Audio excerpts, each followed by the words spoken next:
अब हम बात करते हैं रूल नंबर 4 के बारे में। रूल नंबर 4 बात करता है उस केस के बारे में जहां पे एक से ज्यादा प्लेंटिव्स या डिफेंडेंट्स हो। फॉर एग्जाम्पल, एक केस है जो डिफेंडेंट के खिलाफ डिसाइड हुआ है और डिफेंडेंट्स 5 हैं, यानी कि ट्रायल कोर्ट में प्लेंटिव जीत गया है और डिफेंडेंट के खिलाफ जजमेंट आया है और डिफेंडेंट एक नहीं 5 है। अब इस केस में जब अपील फाइल करने की बात आती है तो इन 5 डिफेंडेंट में से कोई भी एक डिफेंडेंट अपील फाइल कर सकता है और जो भी जजमेंट आएगा एपेलेट कोर्ट का वो 5 के ऊपर वैलिड होगा। यानी कि अगर एपेलेट कोर्ट उस जजमेंट को रिवर्स कर देता है या फिर रिवर्स नहीं करता, सेम ही रखता है, जो भी डिसीजन आएगा वो 5 डिफेंडेंट के लिए लायबल होगा, इवन दो बाकी के 4 डिफेंडेंट्स ने अपील फाइल नहीं करी है। अपील फाइल सिर्फ एक ही डिफेंडेंट ने करी है, बट स्टिल उसका जजमेंट जो है वो सारे के सारे डिफेंडेंट्स पे मान्य होगा और वो 5 डिफेंडेंट्स को मानना पड़ेगा। ओके,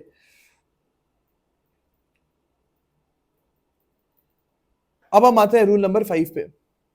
रूल नंबर 5 ये बोलता है कि एपेलेट कोर्ट जो है ना वो ट्रायल कोर्ट के जजमेंट को स्टे भी कर सकता है। आपको ये चीज ध्यान में रखनी है कि अगर आप अपील फाइल कर दोगे, इसका ये मतलब नहीं है कि ट्रायल कोर्ट की जो जजमेंट है उस पर स्टे लग गया हो। ऑटोमेटिक स्टे नहीं लगता है इस पर। यानी कि अगर ट्रायल कोर्ट ने एक जजमेंट दे दी है तो उसका आप एग्जीक्यूशन भी करा सकते हो। ओके, आप उसका एग्जीक्यूशन भी करा सकते हो। अपील फाइल करने का ये मतलब नहीं है कि आप उसका एग्जीक्यूशन नहीं करा सकते।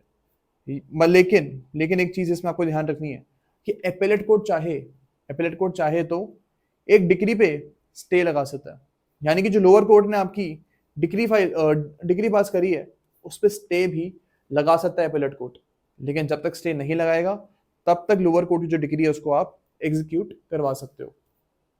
और जो लोअर कोर्ट है ना, जो लोअर कोर्ट है वो भी, उसके पास भी पावर है कि वो अपनी ही डिक्री को स्टे कर दे। उसके पास भी पावर होती है। बट यस, हम अब एपेलेट कोर्ट की बात कर रहे हैं तो हमको ये चीज ध्यान रखनी है कि appellate court can actually stay a judgment. एक जजमेंट के ऑपरेशन को वो स्टे कर सकता है। अब हम आते हैं रूल नंबर 6 पे। रूल नंबर 6 ये बोलता है कि अगर आप एक डिक्री के खिलाफ अपील फाइल करते हो तो उस केस में जो हमारे जजमेंट डेटर है, यानी कि जिसके अगेंस्ट डिक्री आई हुई है, ऑलरेडी आई हुई जिसके खिलाफ डिक्री, उससे सिक्योरिटी भी ली जा सकती है। यानी कि अगर वो अपील फाइल कर देता है और सपोज अपील के दौरान फॉर एग्जांपल उसने एग्जीक्यूशन ऑफ डिक्री पे स्टे लगवा लिया है, इसका यह मतलब है कि जो ट्रायल कोर्ट की डिग्री है, अगर सपोज उसने बोला कि 50,000 रुपए डिफेंडेंट को देने हैं, प्लेंटिफ को 50,000 रुपीज। अब इस डिग्री के खिलाफ अपील फाइल हो गई है तो इस केस में if defendant opens a stay on the original decree, यानी कि वो स्टे ले लेता है, अब उसको 50,000 रुपए नहीं देने हैं for the time being, plaintiff को उसको 50,000 रुपीज नहीं देने हैं, स्टे लग गया है। लेकिन जो हमारे एपेलेट कोर्ट हैं वो ये बोल सकते हैं कि 50,000 रुपए आप कोर्ट में डिपॉजिट करो और अगर आप हार जाते हो केस तो 50,000 रुपए इमीडिएटली आप जो कोर्ट है जो प्लेंटिफ को दे देगी। यानी कि अगर आप स्टे लगा रहे हो किसी डिग्री पे तो आप जो अपेलेंट है उसको ये बोल सकते हो कि हम स्टे तो लगा रहे हैं बट आपको कोर्ट में सिक्योरिटी जमा करनी पड़ेगी। इन केस आप अभी हार जाते हो तो फर्दर डिले कुछ नहीं होगा, उसी के उसी टाइम सिक्योरिटी का जो अमाउंट है हम प्लेंटिफ को दे देंगे। ओके, तो सिक्योरिटी ली जा सकती है। रूल 7 जो है इसका रिपील हो चुका है and we don't have to study it. Rule number 8, rule number 8 ये बोलता है कि अगर कोर्ट चाहे तो किसी ऑर्डर के खिलाफ भी अपील को सुन सकती है और उस पर वो स्टे या सिक्योरिटी डिमांड कर सकती है। या अभी तक हमने ये पढ़ा था कि डिक्री के खिलाफ, अगर डिक्री के खिलाफ अपील हो रही है तो क्या होगा, वो हमने प्रोसीजर अभी तक हमने पढ़ा था। लेकिन रूल 8 ये बोलता है कि किसी ऑर्डर के खिलाफ भी अगर अपील फाइल हो रही है उस केस में भी stay of that order can be actually granted by the appellate court. उस ऑर्डर को स्टे भी करा जा सकता है और सिक्योरिटी भी डिमांड करी जा सकती है। ओके, रूल नंबर 9, एक बार आपको मैं एक और चीज क्लियर कर दूं कि रूल नंबर 8 में हम कौन से सिनेरियो की बात कर रहे हैं। हम ऑर्डर नंबर 43 आगे बढ़ेंगे और हमने सेक्शन नंबर 104 ऑलरेडी पढ़ रखा था। उसमें लिस्ट दी हुई है कि कौन सा ऑर्डर जो है हमारे अपीलेबल है। तो अपीलेबल ऑर्डर्स के खिलाफ ही अपील हो सकती है। ओके, ये चीज हमको ध्यान रखनी है। तो उन्हीं सिनेरियो के बारे में रूल 8 बात करता है कि उन ऑर्डर्स के खिलाफ अपील फाइल होती है तो क्या क्या प्रोसीजर हो सकता है। ओके, अब हम आते हैं रूल नंबर 9 पे। रूल नंबर 9 बात करता है registry of memorandum of appeal. ये सिंपल सी बात बोलता है कि अगर आपकी अपील फाइल हुई हुई है, अगर आपने अपील फाइल कर दिया किसी अपीलेट कोर्ट में, तो जो भी रिकॉर्ड है वो अपीलेट कोर्ट अपने रिकॉर्ड्स में उसको डाल देगा कि आज इस कोर्ट में ये वाली अपील फाइल हुई है, इसका ये नंबर है। ये सारे का सारा जो डेटा है जो अपीलेट कोर्ट है वो अपने पास जमा कर लेगा, उसका रजिस्टर बना देगा एक। Okay, rule number 10, rule number 10 बात करता है कि अपीलेट कोर्ट जो है ना वो हमारे अपेलेंट को, यानी कि जिसने अपील फाइल करी है, उसको ये बोल सकता है कि आपने अपील तो फाइल कर दी है, बट इस अपील में जो भी खर्चा आएगा वो आप पहले से ही कोर्ट में जमा करवा दो। उसके जो कॉस्ट जो है आप पहले से ही कोर्ट में जमा करा दो एज सिक्योरिटी। यानी कि प्लेंटिफ का जो रिस्पोंडेंट जो है, मतलब जो अपील जो अपील को रिस्पॉन्ड करेंगे, एपेलेंट तो वो होता है जिसके खिलाफ डिग्री आ रखी है, उसने अपील फाइल कर दी, उसको हम एपेलेंट बोलते हैं। लेकिन जो इस अपील को रिस्पॉन्ड करेगा, यानी कि दूसरी पार्टी है जिसके फेवर में जजमेंट आ रखी है पहले से ही, उसके तो फेवर में जजमेंट आ रखी है ना, उसको हम बोलते हैं रिस्पोंडेंट। ओके, तो जो अपेलेट कोर्ट है वो अपेलेंट को बोलेगा कि जो भी खर्चा आएगा, रिस्पोंडेंट का भी खर्चा आ सकता है, कोर्ट में भी काफी सुनने के दौरान खर्चा आ सकता है, प्रिंट आउट वगैरह वगैरह। तो जो भी खर्चा पानी आएगा आप पहले से ही उसकी सिक्योरिटी कोर्ट में जमा करवा दो। और अगर आपकी अपील आगे जाके डिसमिस हो जाती है उस केस में, जो सिक्योरिटी हमने ऑलरेडी जमा कराई हुई है, इससे हम कॉस्ट को रिकवर करेंगे। ओके, यानी कि रिस्पोंडेंट का जो भी खर्चा आया है वकील को लेने में, वो सब चीजें वो आप उस सिक्योरिटी से पे ऑफ कर दोगे रिस्पोंडेंट को। ओके, तो आई होप इट्स क्लियर कि अपेलेंट कौन होता है, रिस्पोंडेंट कौन होता है। अपेलेंट वो होता है जिसके खिलाफ डिक्री आ रखी है, जिसने अपील फाइल करी है, उसको हम अपेलेंट बोलते हैं। रिस्पोंडेंट वो है जो उस अपील का जवाब देगा, यानी कि जिसके फेवर में ऑलरेडी डिक्री आ रखी है वही तो जवाब देगा ना अपेलेंट की बात का, तो हम उसको बोलेंगे रिस्पोंडेंट।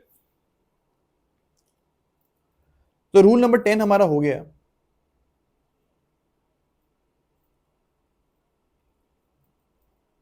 अब हम आते हैं रूल नंबर 11 पे। रूल नंबर 11 बात करता है कि एक अपील जो है उसको उसको जो है डिसमिस भी किया जा सकता है। यानी कि फॉर एग्जांपल जिस पर्सन ने अपील फाइल करी थी वो हियरिंग के दौरान कोर्ट में आया ही नहीं, मतलब जिस दिन हियरिंग फिक्स थी उस दिन वो पर्सन कोर्ट में आता ही नहीं है। इस केस में जो हमारी अपील है उसको आप डिसमिस भी कर सकते हो।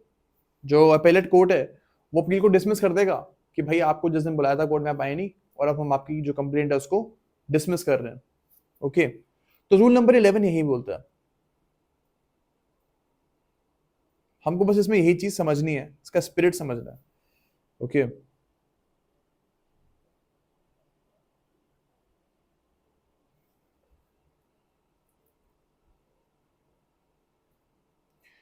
Rule number 11A, rule number 11 ही है ना ये? यस, रूल नंबर 11 ये बोलता है कि अपील जो है ना उसको 60 डेज के अंदर अंदर कोर्ट को पूरी की पूरी कोशिश करनी चाहिए कि 60 दिन के अंदर अंदर एक अपील को डिस्पोज ऑफ कर दिया जाए, उसकी हेयरिंग वेयरिंग हो जाए 60 दिन के अंदर अंदर, और अपील जो है डिस्पोज ऑफ हो जाए विद इन 60 डेज। इसकी कोर्ट को पूरी पूरी कोशिश करनी चाहिए। ओके, अब ये जो है हमारा मैंडेटरी रूल नहीं है। अब इसकी लैंग्वेज पढ़ोगे तो आपको समझ में आ जाएगा कि दिस इज नॉट मैंडेटरी कि 60 दिन के अंदर अंदर अपील खत्म होनी ही चाहिए। और प्रैक्टिकली आप देखोगे अगर कोर्ट्स में जाके तो आपको पता लगेगा कि कोई भी केस, कोई भी अपील जो है वो 60 दिन के अंदर खत्म नहीं हो रही है। इतनी पेंडेंसी बढ़ चुकी है कि 60 दिन के अंदर अंदर तो बहुत ही मुश्किल है एक अपील को डिस्पोज ऑफ होना। लेकिन इसमें लिखा हुआ है कि कोर्ट को कोशिश करनी चाहिए, जरूरी नहीं है ये, सिर्फ कोशिश कर सकता है कोर्ट कि 7 दिन के अंदर अंदर आपकी अपील जो है वो डिस्पोज ऑफ हो जाए। ओके, अब हम आते हैं रूल नंबर 12 पे।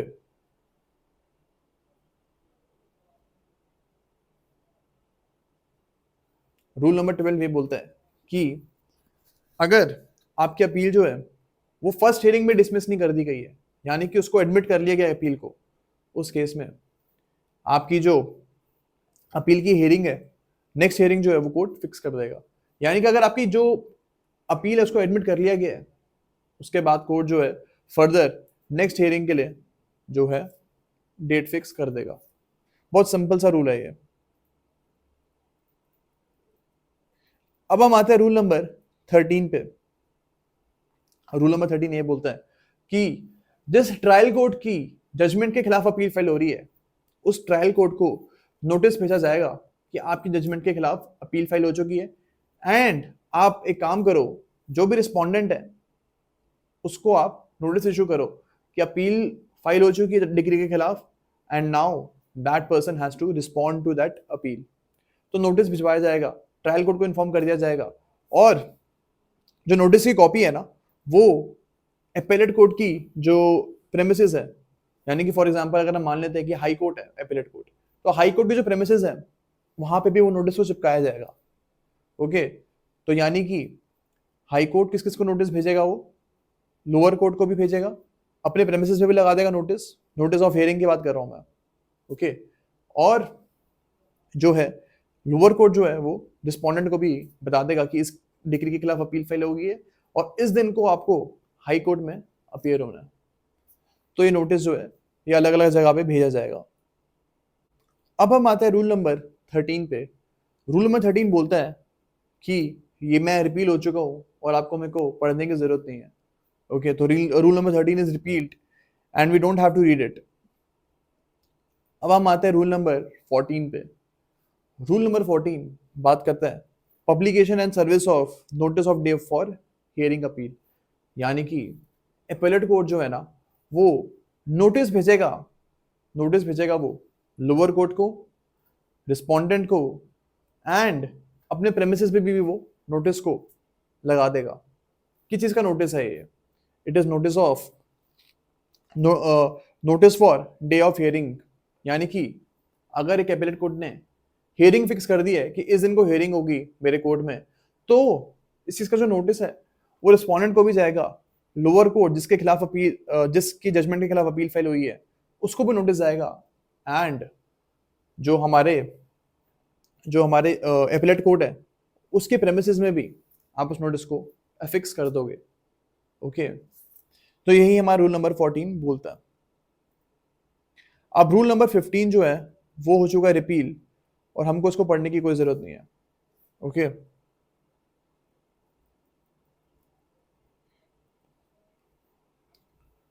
अब हम आते हैं रूल नंबर 16 पे। रूल नंबर जो 16 है एक जनरल चीज के बारे में बात करता है कि राइट टू बिगिन किसका होगा। अपील के दौरान सबसे पहले केस को ओपन कौन करेगा? तो सिंपल सी बात है, ये कॉमन सेंस की भी यही चीज बोलती है कि जो अपेलेंट है ना, जिसने अपील को फाइल किया है, उसका होगा राइट टू बिगिन, वो एक अपील को ओपन करेगा। ओके, तो यही चीज बोली गई है इसमें, बहुत जनरल सा रूल है ये। Rule number 17। रूल नंबर 17 बात करता है dismissal of appeal for appellant's default, यानी कि अगर अगर अपेलेंट जो है वो कोर्ट में नहीं आता है हियरिंग के दौरान, जो डेट फिक्स है उस दौरान वो कोर्ट में नहीं आता है, तो उसकी अपील डिसमिस भी करी जा सकती है। ओके, यही रूल नंबर 17 बात करता है। या फिर एक और चीज हो सकती है कि अगर अपेलेंट आता है हियरिंग के दौरान पे, अपेलेंट आता है लेकिन रिस्पोंडेंट नहीं आ रहा है, यानी कि जिसके फेवर में डिग्री ऑलरेडी आई हुई है उसी को हम रिस्पोंडेंट बोलते हैं। अब हियरिंग के दौरान अपेलेंट तो कोर्ट में आ गया लेकिन रिस्पोंडेंट नहीं आया, तो क्या होगा? रिस्पोंडेंट के खिलाफ एक्स पार्टे जो है अपील को सुना जाएगा और उसके जो एविडेंसेस है फिर वो उस हियरिंग के दौरान नहीं लिए जाएंगे। ओके, रिस्पोंडेंट नहीं है तो उसकी गलती है। अब उसको इसकी पनिशमेंट मिल सकती है, ये पनिशमेंट मिल सकती है कि उस दिन जो भी कार्रवाई होगी वो रुकेगी नहीं, वो चलती रहेगी, और जो भी अपेलेंट अपने एविडेंसेस देगा उसको एडमिट मान लिया जाएगा, और जो रिस्पोंडेंट है वो फिर अगली हियरिंग में कोर्ट से फिर माफी मांग सकता है और बोल सकता है कि सर मेरे को भी एविडेंस लीड करने का मौका दो। तो बस यही बोलता है ऐसा क्लॉज 2 कि उस दिन की जो कार्रवाई है वो रुकेगी नहीं, अगर हमारे रिस्पोंडेंट नहीं आए वो चलती रहेगी, और जो भी एविडेंसेस है वो उस दिन पे रिकॉर्ड हो जाएंगे।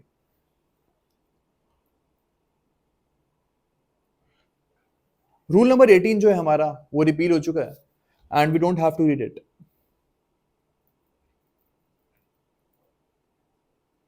रूल नंबर 19 ये बोलता है कि अगर एक अपेलेंट की जो अपील है वो डिसमिस कर दी गई है बिकॉज वो आया नहीं था हियरिंग के दौरान कोर्ट में, जिस दिन हियरिंग फिक्स्ड हुई थी उस दिन को अपेलेंट कोर्ट में नहीं आया था, उसके बाद क्या हुआ, उस अपील को डिसमिस कर दिया गया।